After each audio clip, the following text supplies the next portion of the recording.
will. I'm delighted to be able to share the next hour of dialogue with three very knowledgeable SMEs. I would like to do a go round in a moment and have them each introduce themselves and provide some context to their perspectives that they bring to the conversation today. But before we get started, I just wanted to go through a few housekeeping rules. Today's webinar is being recorded and is on the record and open to the press, and it will be available early next week on NSI's website. We will be taking questions from you all, our virtual attendees today, so you are welcome to include your name and organization with your questions, but it is not required, and we will get to as many of those questions as we can.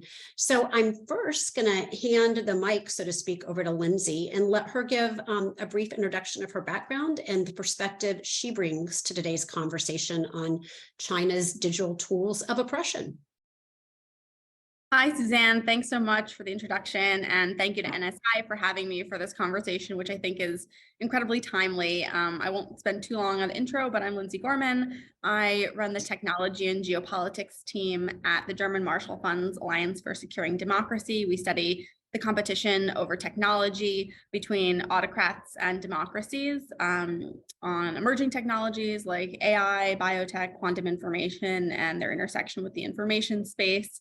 And I come at this issue originally from a background of a technologist. I'm a computer scientist and quantum physicist by training, and have been doing technology and national security policy for the better part of the last decade in DC, and recently served in the Biden administration working on US-China technology competition strategy.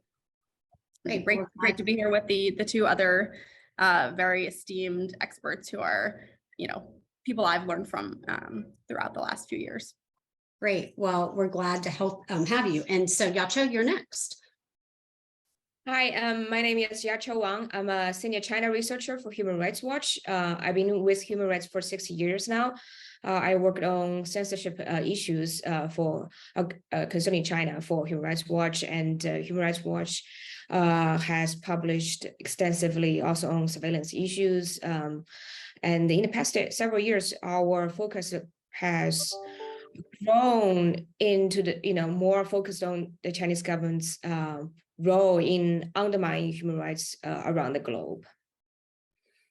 Great. Well, it's good to have you. Geoffrey, over to you. Thank you, Suzanne. My name's Geoff Cain. I'm a fellow at the National Security Institute. I'm also a senior fellow at a think tank called the Lincoln Network, which does technology policy.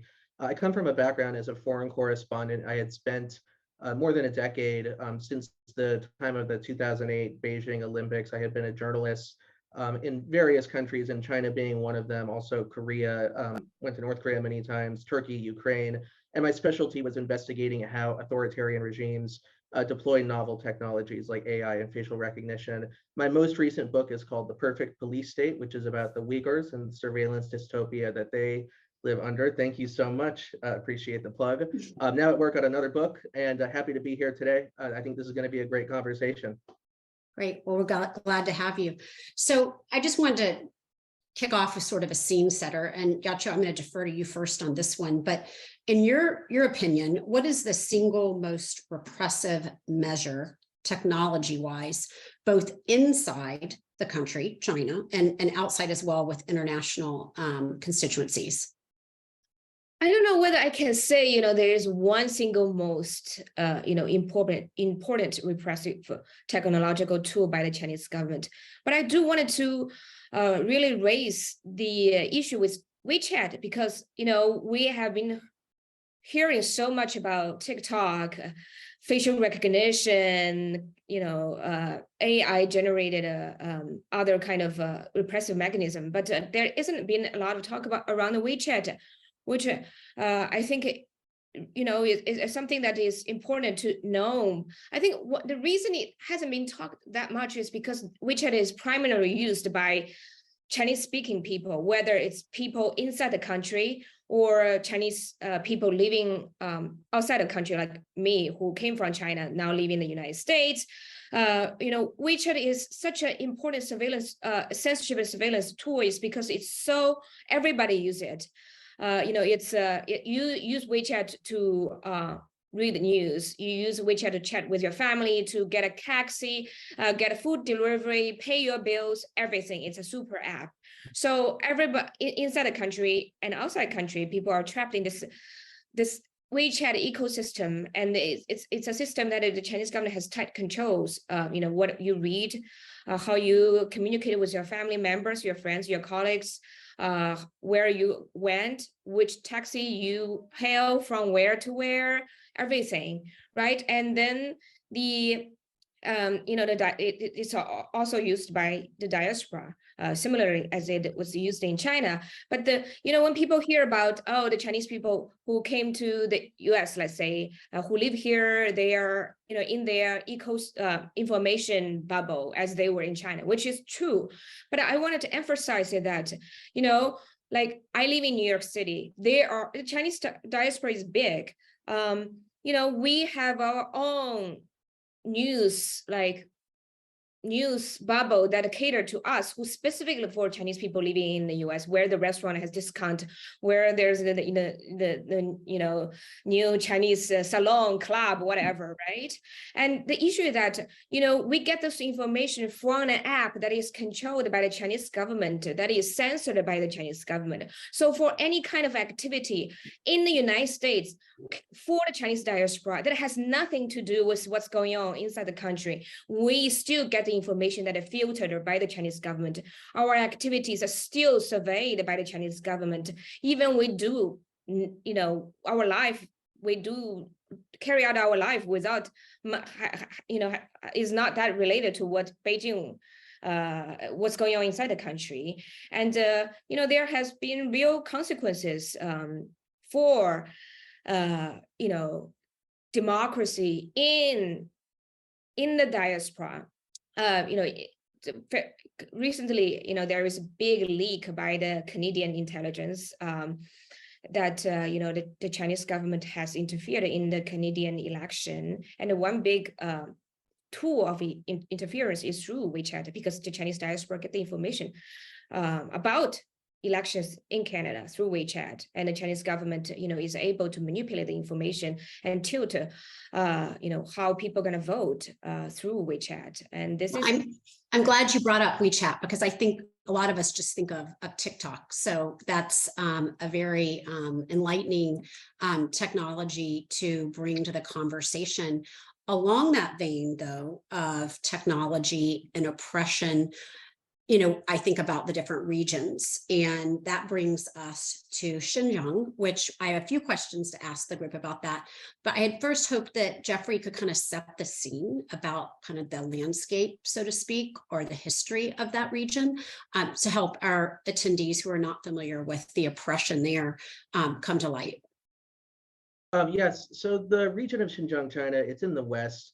And this is a region that is quite large but sparsely populated. It's a Muslim minority group, primarily Muslim minority group called the Uyghurs, who perhaps you have seen in the news. Since 2016, the Chinese government has set up perhaps the most sophisticated surveillance apparatus ever seen in this region. It's been an experiment in how to create a total dragnet, a total security state that can see all, and that could even attempt to predict whether crimes or acts of terrorism might happen in the future. Maybe, if anyone's seen the movie Minority Report with Tom Cruise, this is sort of like a real life science fiction movie, or a 1984 type novel. It's truly astounding. Just the intensity of repression with the help of some of these new technologies has become over the years. So I had first gone to the region back in 2009. There were protests in the region back then, and I had kept returning over the years. I had gone back about once every 1 or 2 years just to document and monitor this story that was developing that seemed to be getting worse and worse each year. My most recent trip was in December 2017, which was when the repression was picking up to just levels that I mean, I and also no other journalist or human rights researcher had seen before. It was like I felt like I had descended into this dystopian future landscape where there were these police pillboxes on every corner and cameras watching you. I mean, I was talking to Uyghurs who had government cameras literally installed in their homes, monitoring them. And it's just, it was just, words cannot even describe just how intense the repression had become. About 1/10 of the minority population, this is about 1.8 million people, out of 11 million people from these minority groups were taken away to concentration camps without being charged with crimes. They were essentially charged with what you could call pre-crimes.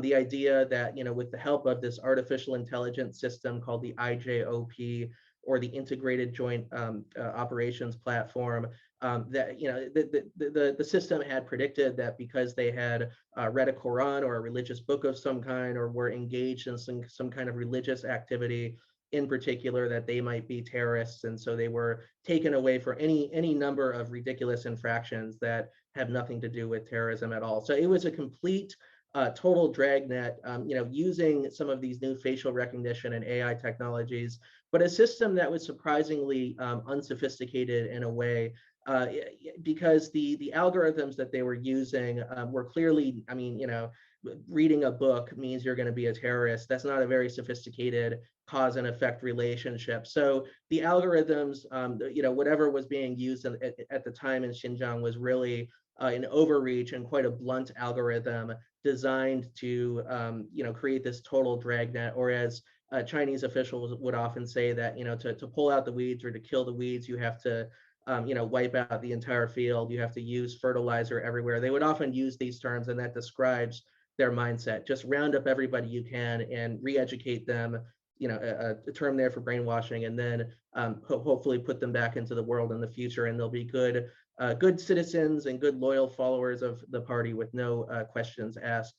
Truly a terrifying situation. I was kicked out of China in December 2017 after this last trip. They figured out what I was up to, and they just told me, they asked me to leave. So I after that moved to Turkey and spent 3 years among the refugees there. Managed to track down some defectors from the Ministry of State Security who had helped build this apparatus. These were ethnic Uyghurs who had left China and who wanted to tell their stories. We were just talking about WeChat.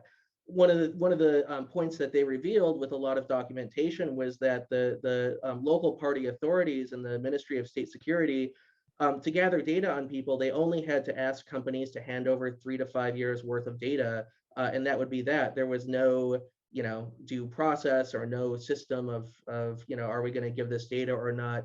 It's literally that Chinese apps get asked by the party or Ministry of Public Security or whomever, give us the data is handed over, and that's that. So this is the security situation that we now all face around the world with this enormous potential for monitoring. We are seeing around the world many of the same technologies deployed in Xinjiang now moving to other parts of the world, authoritarian regimes being used by Americans, and there are enormous risks to privacy and security for using these. Yeah, and that was 2017. It's Yes. 2023. And when I was listening to your book, it sounded like a future state that you were talking about. So I had to rewind it and listen again in the forward just to make sure that was current or as of 2017. Really very, very disturbing. So Lindsay, I wanted to check in with you about the different types of technology that the CCP is using, and also kind of the policy response to that. Yeah, well, there are definitely quite a few, and actually, as recently as today, we have some fairly significant steps towards policy responses on the ability of technologies to undermine human rights. But just to give a quick overview, I think, of the technologies that are either being used in Xinjiang today or being exported and raising repressive concerns around the world. I think, probably the one that people are most familiar with is facial recognition and artificial intelligence, being able to pick out someone on the street. There's sort of famous, potentially overblown reporting of the Chinese state being able to track down a specific reporter within something like under 10 minutes, anywhere in the country in China. I think there are questions on how well that actually works versus sort of the image around it. But it's, I think, not too far stretched to see how that can be used and is being used to track and surveil populations and quash freedom of assembly and gathering and political organization. Part of those technologies also had built into one of the proposed standards for the facial recognition systems, identification of ethnic background and racial features, which obviously poses problems from a discrimination point of view in democratic societies, but is actually useful in a sardonic way in targeting the Uyghur Muslims and other ethnic minorities in China. So that's, I think, one bucket. Another really important sort of surveillance tool is electronic communications and surveillance and commercial spyware that's been used and has proliferated, not just in China and sort of not even originated in China, but really around the world, including used by some democratic governments. And that's sort of surveillance apps and such on individual phones and individual Wi-Fi networks that suck up communications and can be used to blackmail or to assess if some small violation has happened, such as in the case of Xinjiang, of potentially contacting relatives overseas even, or searching for problematic things on the web. That's the kind of repression that sort of these spyware tools enable. Another one that I think has not gotten quite as much attention, but is about to, is the use of DNA surveillance. Obviously, that's very sensitive personal information, or DNA, but it's being collected en masse by Chinese biotech companies. There's a strong technology advantage to collecting this data and to sequencing it for applying artificial intelligence tools to future biotechnology, but it obviously comes with really serious potential repressive consequences of being able to target ethnic groups or people based on their DNA signatures. So definitely something to watch out for. And areas, I should add, where as many of these are, where we have a history of US companies or companies in democracies either inadvertently or potentially even being aware that they were aiding the Chinese surveillance state, and including in Xinjiang with these technologies. So it's obviously hard to say whether businesses were really aware of the extent of the repression that their technologies were being used for, but it's certainly something we've seen in the past. And sort of shifting gears into the policy angle, something that at least this administration is trying to crack down on, I think. So just today, we had an announcement at the Summit for Democracy of 24 countries getting together to build human rights considerations into their export control regimes on emerging technologies and software and dual-use goods. Normally, these regimes control things like military technologies, nuclear technologies, WMD, but this is sort of the start of a new conceptualization that the risks that emerging technologies can pose are not just about building a military. In the case of China, many of these do have really strong military ties, but also for their potential use in repression and undermining human rights. And then quickly, just the second policy initiative that came out this week was an executive order from the US on commercial spyware, essentially saying that the United States government will not use in an operational sense any kind of commercial spyware, and encouraging other countries to do the same. And I believe just a few minutes ago, a statement came out about a number of countries that are also taking potentially similar steps to prohibit the use of commercial spyware and crack down on the proliferation. So I think it's something governments if it's enforced to think about. So before we leave the Xinjiang region, I wanted to, and you all touched on this, but are there any technologies that you all are aware that are being utilized in these concentration or re-education camps that are being implemented in other areas of the country or outside of the country that we need to be concerned about?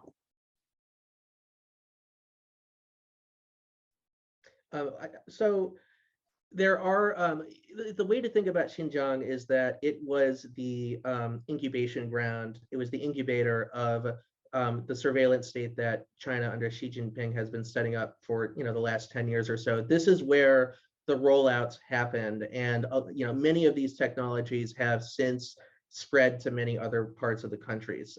So, originally, so social credit is a good example of something that originally it did have good intentions. The idea was that in China, many people who lived in the countryside or say were left behind from the economic growth story could not get access to credit cards. There was never really a credit industry in China that allowed for, a small land holding middle class to start to emerge, which is a key part of any state that's going to be successful. And so the idea behind social credit was a way to leapfrog that and to create a system where people could figure out if they could trust each other based on their past transactions or debts or whatever it might be. But this has since morphed, in the typical way of how an alliance would happen between the CCP and private companies like Alibaba. Social credit is now a system used to mostly repress and monitor and do whatever it is that you need to do in a Communist Party run state. In Xinjiang, social credit started out as a simpler system in which you were ranked based on trustworthiness. It was you were either trustworthy or untrustworthy or maybe somewhere in between. But now social credit works a little different across the country. It's more varied and there are different levels of trust. But the whole idea is, can the government, can the authorities trust a particular citizen? And if we don't, should we cut them off from, say, being able to fly on an airplane, to buy a ticket, or being able to rent an apartment or send their kids to school or whatever it might be? These are the types of kind of sci-fi dystopia technologies that are quite scary because it shows what happens when they're in the hands of a one-party state as opposed to a democratic system in which there's a system of laws and checks and balances that will stop abuse of this tech.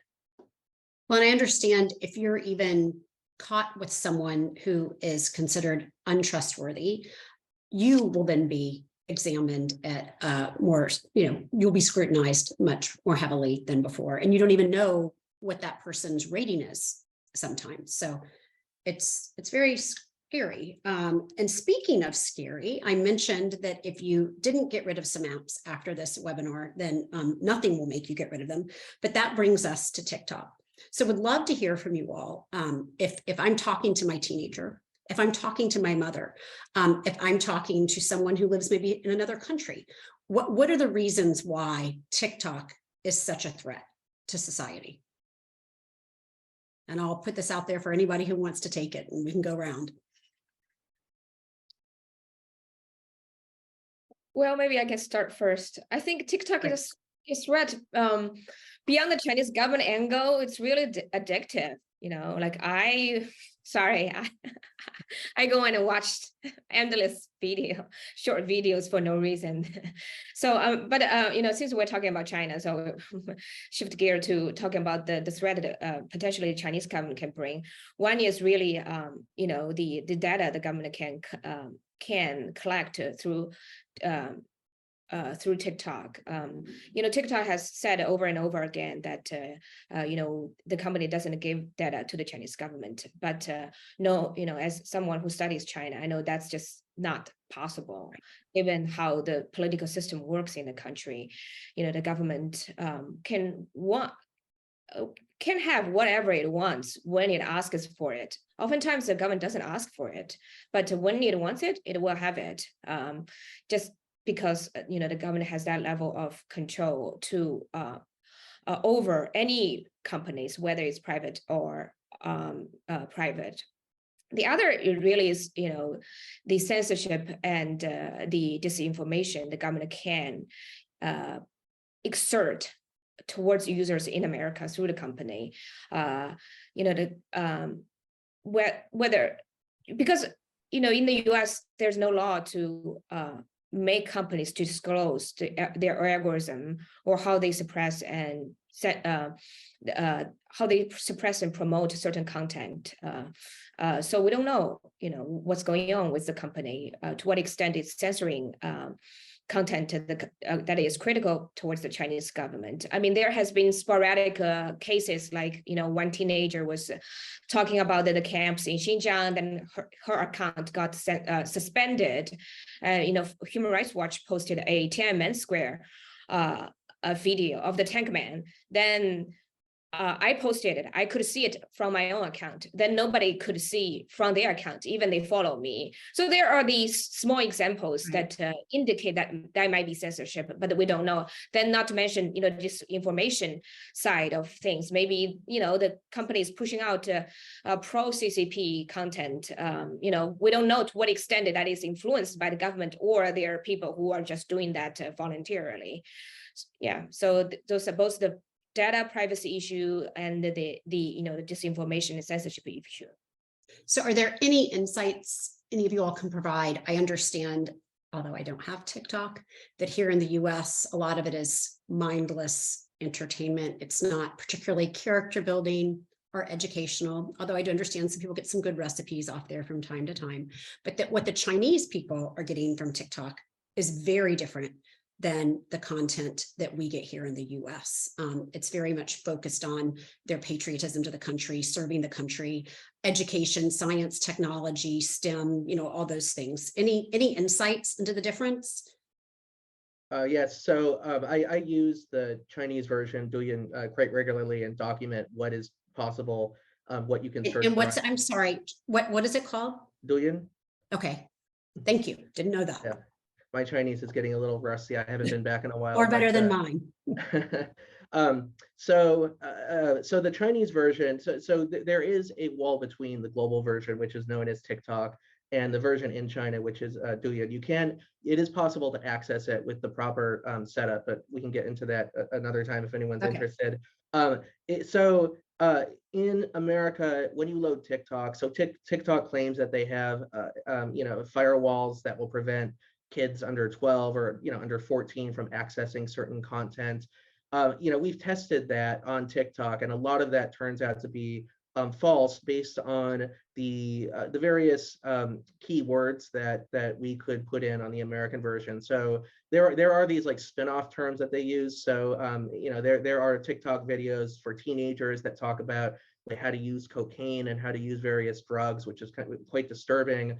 If you type things like coke talk, or drug talk, there are all these hashtags that people use to get around it. And TikTok magically is not moving fast enough to block these, even though they claim they're blocking them. In China, none of that exists at all. I mean, we have gone through and tried every single possible slang term that you could use for drugs or prostitution or violence or whatever it might be. Very rarely we do find a strange video that's taken down very quickly. But other than that, almost all of these queries go straight to police notifications. It'll be like a police graphic or a police video that says, you should stay away from drugs and be a good citizen, be productive and go to school. This is the content that they're showing teenagers and kids in China compared to what they're showing Americans here. I think that signifies that, in China, the government and the company, they know how damaging this content is. They know the effects that it has on people getting addicted and sucked into this world. So, there is an element of hypocrisy there on TikTok's and ByteDance's part. Why is it that in China, the content is so clean, whereas in America, you can just be a 13-year-old learning to snort cocaine and that's like somehow okay? It's truly bizarre. Yeah, it is very concerning. So we talked a little bit in the green room about the TikTok CEO's congressional testimony. Any feedback, any commentary you all have on that? Yeah, I'm happy to go, but I also just wanted to pick up on one point from what Jeff just said on kind of the difference between Douyin and TikTok. I think it's a really interesting sort of example of how our kind of open system could be weaponized. Part of the reason that the information on the Chinese version of TikTok, is more educational and better or whatever, but less addictive maybe, is that it can be sort of tightly controlled. It's a controlled information environment, whereas that's not really something that, as a government, certainly in the West, we don't do. And the responsibility would be on the companies, but that goes against sort of their whole business model of making money by selling ads, which requires us to be on the platform as much as possible and addicted as much as possible. So while I think that's a societal issue, I actually don't really see it quite as much of a national security problem, perhaps only in so much as that allows these apps to collect more and more data. But to your question, Suzanne, about the CEO's hearing, I think one of the things that really kind of surprised me, I guess maybe two things, was just first of all, just how bipartisan the kind of skepticism and condemnation of TikTok was. I was frankly expecting the left to have much more time for the TikTok CEO's statements. And I think the lawmakers came at it from slightly different angles. You know, you had more on the Democratic side talking about these issues of addiction, of youth mental health, maybe these issues that could be more common to all social media platforms. And you had, you know, maybe more on the right talking about the Chinese ownership ties. But what was interesting and maybe even positive to me was that both sides sort of crisscrossed on that. You know, you had the Republican chair of the committee call for federal data privacy legislation. That's something that would affect all social media apps.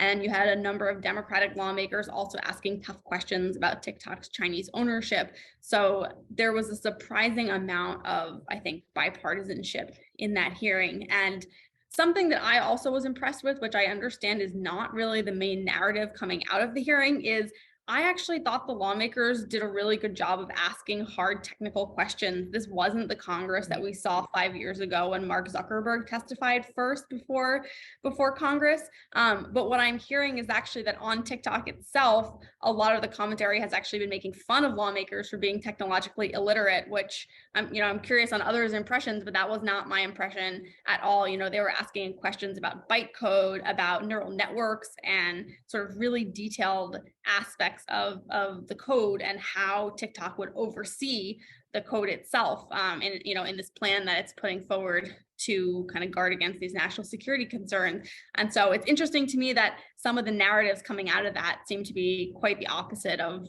what I at least observed in the hearing itself. Well, that's, I think, an encouraging distinction that you made there. So before we leave TikTok, I just wanted to get, and we're not going to hold anybody accountable to what your prediction is, but with some Western governments banning TikTok on government devices, what are the chances that the US will ban it altogether? I don't think that the US is going to ban it altogether. I think that there are too many legal hurdles in the way. Strategically and tactically, the most likely outcome to this saga is going to be the forced sale. This is something that the Trump administration tried to do back in 2020. TikTok sued in court to stop this forced sale. It was going to be sold to Oracle, an American company. They did sue successfully and get it blocked in a California court because the argument that they used, it was based on something called the Bourbon Amendment, which is a rather obscure law from the period at the end of the Cold War when the US wanted to stop blocking foreign malign, like former communist regimes such as Cuba from being blocked from the exchange of information that happens around the world. They wanted to try to open up, those levers and that would potentially, lead to a place like Cuba embracing democracy eventually. That never quite happened, but that was the thinking behind this. And so TikTok's lawyers have turned this law on its head and are using it to argue that, because that was how it was in the early 1990s, TikTok is entitled to have, a completely open information environment, that there's no legal way to force a sale to any American company. So it's not clear yet what their strategy is going to be. The latest order from the Biden administration is that they have ordered the forced sale again. We don't know yet, at least in public, who it's going to be sold to, and we don't know how TikTok is going to respond to this one. It's looking like it's going to get harder and harder. The screws are being tightened, and I don't think TikTok has as much of a way out anymore, in particular after this hearing that was quite disastrous for the CEO. Well, thank you for those insights. So any other comments regarding TikTok before we move on?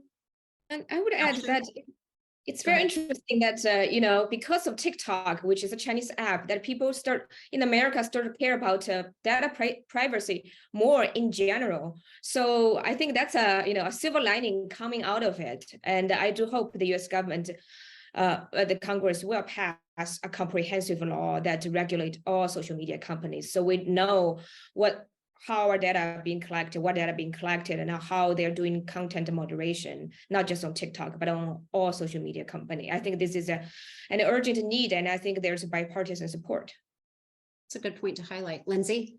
Yeah, I agree with both of those points, and kind of to your question on what's going to happen. I think, as Jeff mentioned, I think clearly forced sale would be by far the preferred outcome that would have a minimal impact on US users. It would solve the problems of TikTok's data collection and potentially propaganda around the entire world where it's used, not just in the United States. And there's also precedent for that sort of action with CFIUS. A similar scenario happened a few years ago with the dating app Grindr, where those Chinese investors were forced to divest for related reasons, related to the collection of data and sensitive information on US citizens. So that's clearly the preferred outcome. I think there is really a big question mark, though, about whether ByteDance is going to go along with it, or whether ByteDance will just decide, you know what, we don't really want to sell this. This algorithm is sensitive technology. We still have business operations throughout the world. We can just pull out of the United States, even if the US doesn't do sort of a full-on ban, which might raise these First Amendment objections. So I certainly hope for a sale. I think that would be by far the best outcome. But there are at least, two other parties in this tango as well.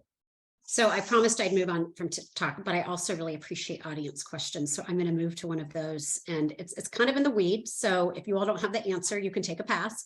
But this viewer wants to know your thoughts about the TikTok software developer kit, SDK, and the data moving to TikTok via the third-party app ecosystem. Any views on that, the difference?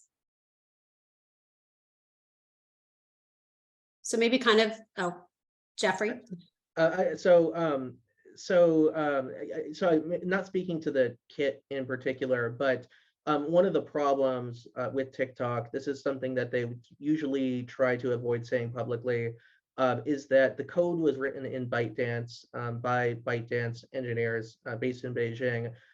There's still code in there that some research groups have looked at what TikTok has been doing, and it's not totally clear why some of these processes with regard to data transfer, also the existence of their own browser, the way that keystrokes are recorded.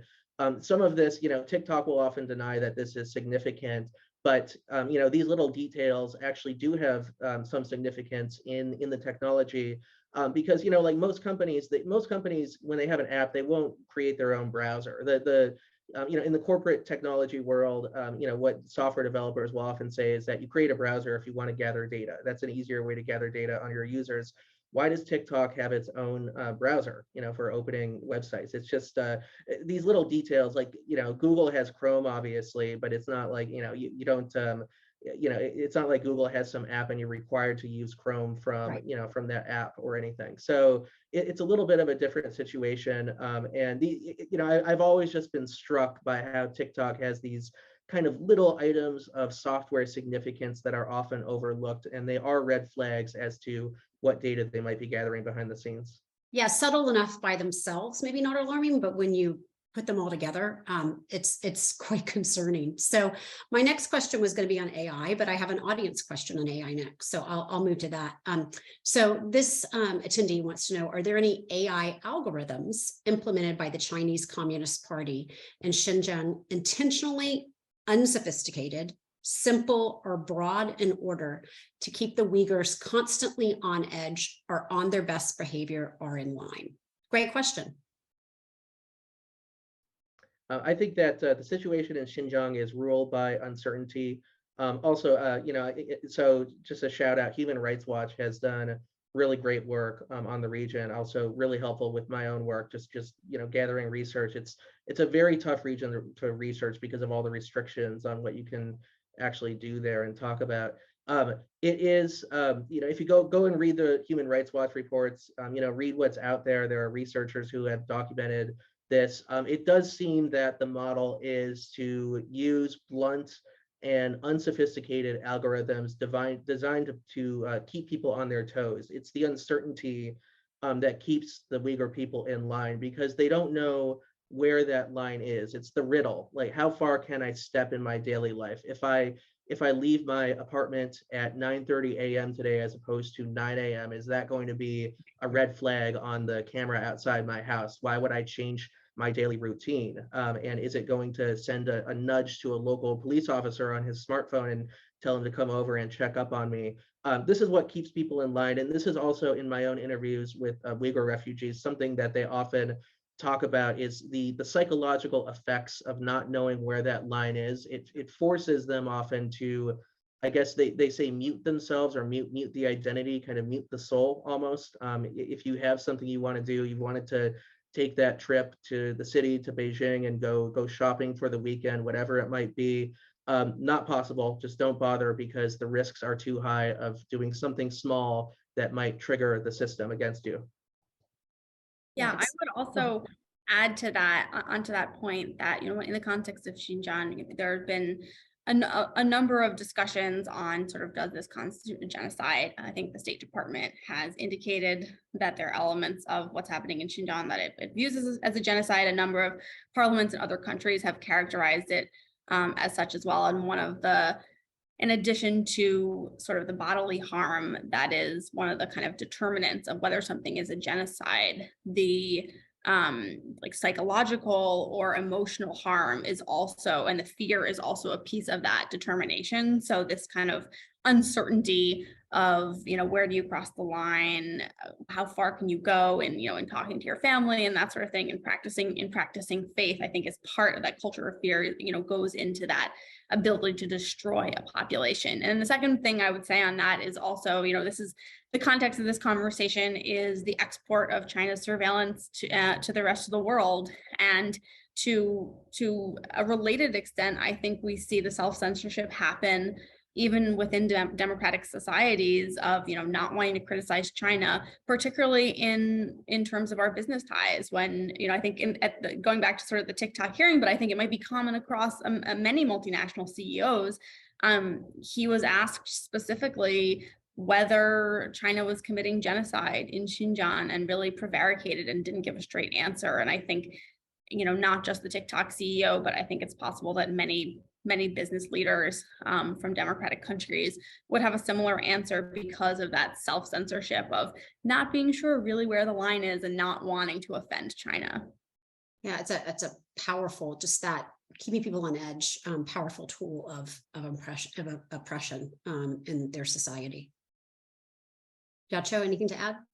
Maybe just, I would totally agree with both Geoffrey and Lindsay. Just, you know, give a little example of how that is exercised. For example, I mean, all social media have to censor their platform, but the government never actually gave a list to social media companies saying, those are the words, those are the pictures you have to censor. So social media companies have to develop their own list of things to censor. It's a way for them to figure out, you know, what to censor, where's the line. So, you know, it's not just a psychological game on people, it's a psychological game on entities like a company. And then, you know, it's become like their intellectual property of what to censor. You know, it's like it's their treasured thing that they develop, that, you know, those are the things that I need to censor to make sure my company stay open. It's a good point. We have about 10 minutes left. So if there's any other audience questions, I will try to get to them. Please feel free to send those in. But, you know, we do know that China is oppressing their citizens through all these different modes of advanced technologies. Are there any actions we can take as an international community, realistically anyway, to curb this type of oppressive and really malicious behavior?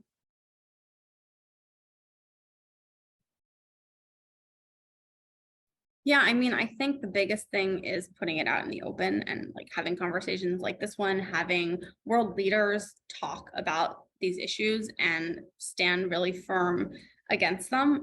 You know, I think some of the efforts on export controls, you know, what we saw came out today was kind of a statement of a code of conduct to build human rights into export controls, but a number of unilateral US export controls have actually focused on not selling artificial intelligence enabled or the basis of AI chips to and the tools that make those semiconductors to the PRC because specifically both for military reasons, but also because of human rights abuses. So I think there are controls we can do, at the very least, to make sure that we're not actively aiding and abetting in this surveillance.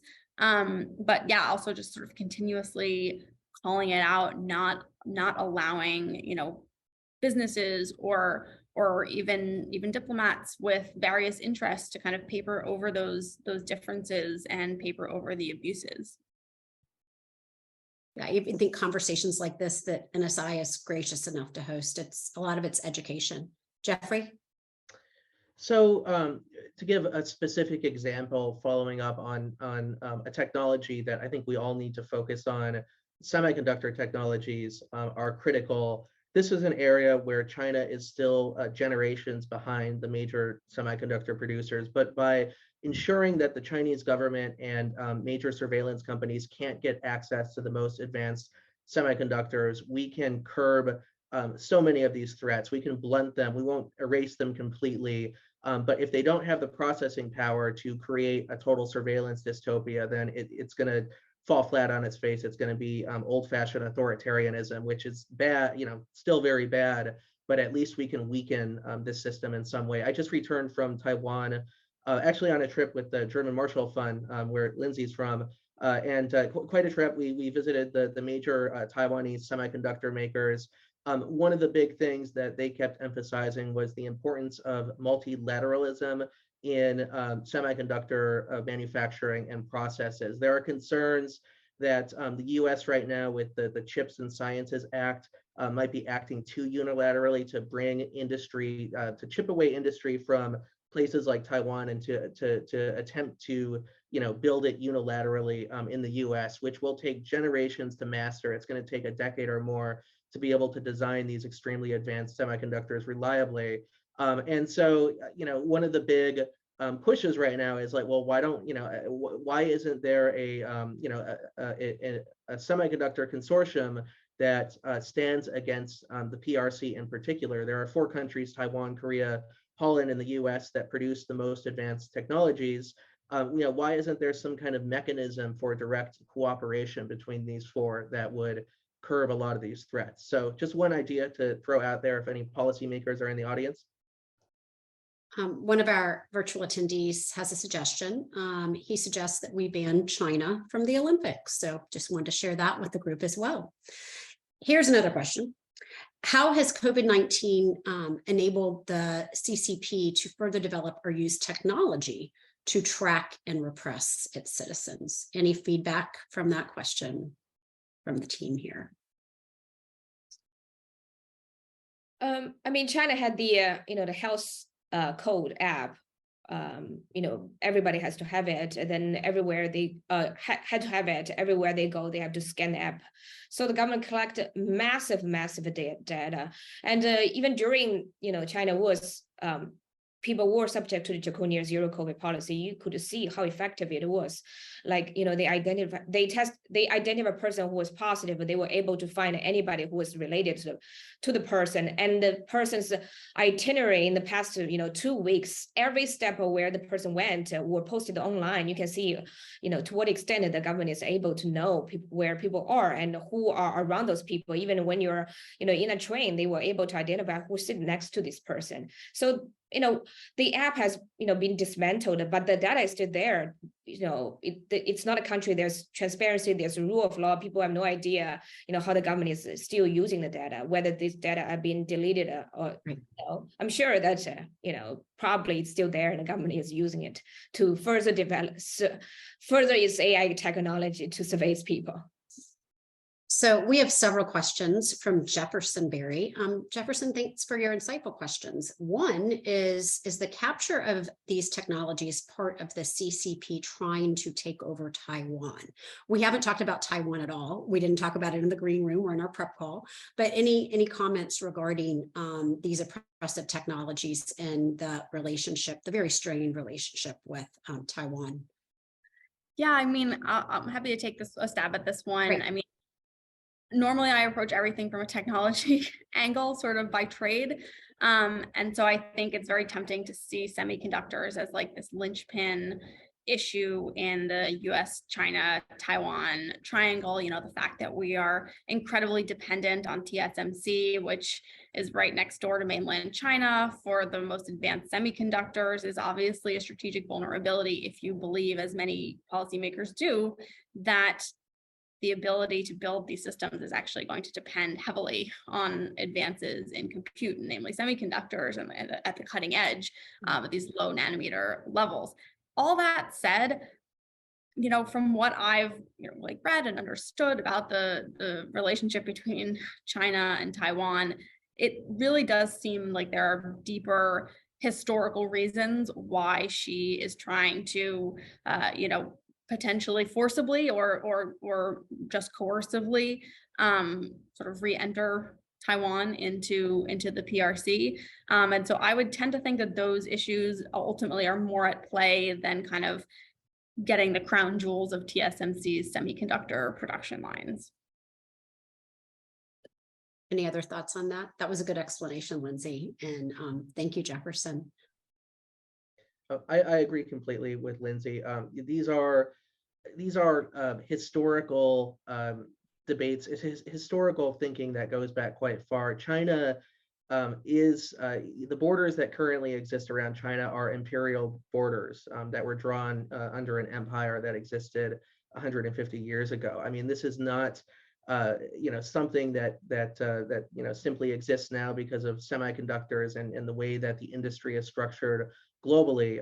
China does use this propaganda of this 5,000 years of history going back, this idea of this unified, ethnic nation, that involves Uyghurs and Tibetans and Han Chinese all living in harmony. This is the propaganda line that is often used, and it's like looking at Taiwan. It's almost one of that. It's supposed to be one of that family, and there is a historical reason for that that cause of invasion to exist. And I don't agree with it, obviously, but that's how they see that. That's how they see it in the propaganda system there. So I see Gabriel has popped back on, but I still have the mic for about 2 or 3 minutes, Gabriel. So I just wanted to kind of close on this and get a sense from you all, particularly you, Yaqiu. We talked about this a little bit previously, but what some of the collateral damage is for us domestically with the strained relationship with China that is becoming increasingly more contentious. Well, I really hope there's no collateral damage, but there will always be, and really, how to mitigate that. And I already see some kind of policies proposed by legislators on a state level that I think is not constructive, and it won't address the CCP threat. And also it's going to have negatively impact on the Chinese diaspora living in the United States. I'm part of the Chinese diaspora, so I care about this deeply. For example, in Texas, there are legislations proposed to ban Chinese people buying property or banning Chinese students from studying in the US. I think those are totally wrong policies. I came to the United States to study. I don't want, a younger version of me get banned. So, the CCP threat is real. It's, but we have to, it's big, it's real, and we have to address it in the right way and proportionately. Yeah, and also adding on, I think that, those are amazing points. And in some cases, particularly in the science and technology areas, we've seen proposals to ban Chinese students and graduate students in particular studying scientific fields. I think in the theory that somehow that they're going to use that as a spying tool. But I mean, that would also, in addition to the points Yaqiu made about the effects on the diaspora, which are incredibly important because we are a vibrant, open society of immigrants. It's also a total own goal for our scientific enterprises. I was in a lab, and I think I was maybe one of the few Americans, and it consisted of scientists and engineers from around the world. And that's kind of the lifeblood of our innovation and why so many engineers and scientists want to come study in the United States and give us that competitive edge. So those policies could also be quite undermining from the innovation perspective as well. Geoffrey, anything to close with? Well, I think it was a great conversation. There were lots of different problems and challenges to unpack, but I find it fascinating how many of the topics that we've covered today do go into this common thread as to what exactly the threat is, that the threat that comes from the CCP. I mean, the CCP, as it exists today in 2023, it is the greatest threat to democracy so far in this century. We are seeing the resurgence of an authoritarian force that many people once thought would not grow in this way. I mean, dial back the clock 20 to 30 years, and there was talk of the movement of globalization and free trade, creating the middle class of China who would rise up and create their great liberal democracy that was supposedly coming. And this is shown in the public speeches and statements of so many prominent policymakers from that time. I think that we've learned the opposite is true, that we, rather than the PRC becoming more like the rest of the world in the form of a more liberal democracy, we are more at risk of centering ourselves and becoming more like the CCP, in the interests of maintaining that trade. And I think that's the trap we've fallen into. We've created a very intricate, complex global system that is so tightly woven into this extremely authoritarian police state that abuses human rights, that commits genocide, that bullies its neighbors. And now, I think that many policymakers in Washington, D.C.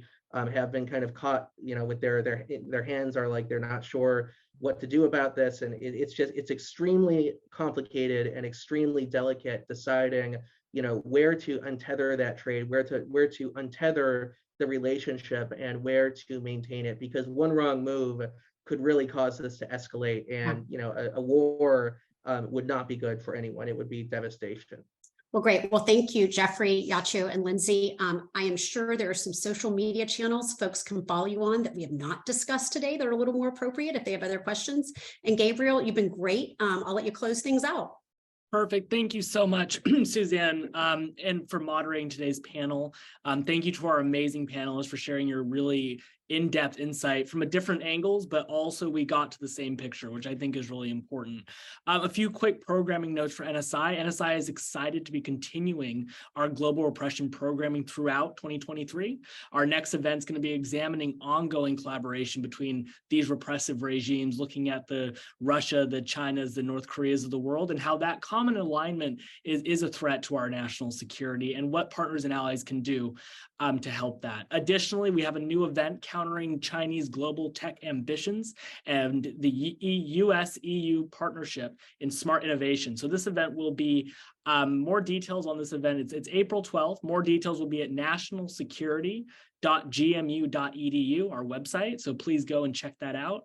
And finally, don't forget to check out our flagship podcast called The Fault Lines, which features our very own Executive Director, Jamil Jaffer, our Deputy Executive Director, Jessica Jones, and our Senior Fellow here, Lester Munson, which will get you quickly up to speed 3 times a week on the national security and foreign policy debates shaking up America. Once again, I'm Gabriel Otis. Thank you on behalf of NSI, and thank you to all of our speakers.